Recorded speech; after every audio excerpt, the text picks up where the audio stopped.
Hello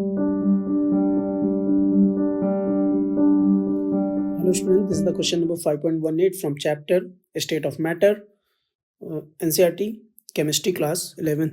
इस question में बोला गया है कि एक अपने पास अननोन गैस है, उसका मास है 2.9 ग्राम और टेम्परेचर है 95 डिग्री सेल्सियस, और जो इसका वॉल्यूम आता है, अगर ये अननोन गैस x है तो Vx, वो बोला है, आगे देखते हैं क्वेश्चन, कि जो डाइहाइड्रोजन गैस है H2 गैस कितने प्रेशर पे,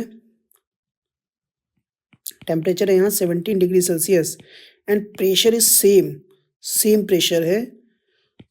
तो जो यहाँ पे वॉल्यूम कैलकुलेट होता है VH2, और वो बोल रहे हैं कि Vx इक्वल टू VH2, ऐसा बोल रहे हैं।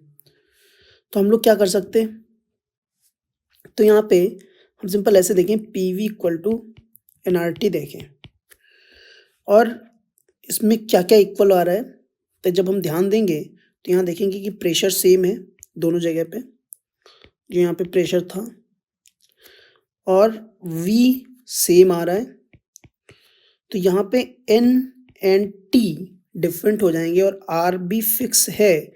तो अगर मैं इनको लिखूं तो N into T equal to constant आ जाएगा। तो ये हो जाएगा N1T1 इक्वल टू N2T2, और N1T1 क्या हो जाएगा, तो N जो है, N यहाँ पे आ जाएगा मास N1। तो अगर मैं इसको N1 लिखूँ, ये N1 है अननोन गैस X, और ये N2T2 हो गया H2। तो इसके लिए N1 आ जाएगा, मास कितना है 2.9 बाई अननोन गैस है तो मोलर मास M ले लिया। T1 आ जाएगा, तो यहाँ 95 डिग्री सेल्सियस था, इसको हम लोग केल्विन में कन्वर्ट करेंगे, and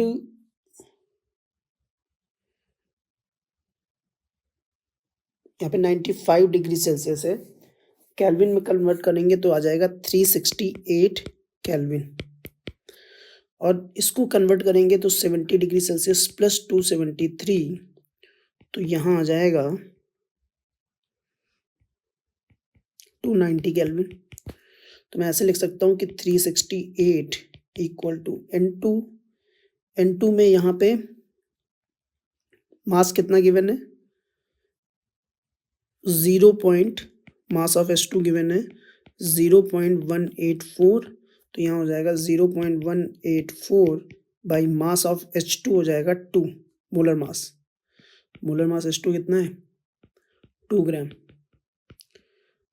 into T2 will be 290 kelvin. तो यहाँ से मास, जो मोलर मास है, वो कैलकुलेट होके आता है 40 ग्राम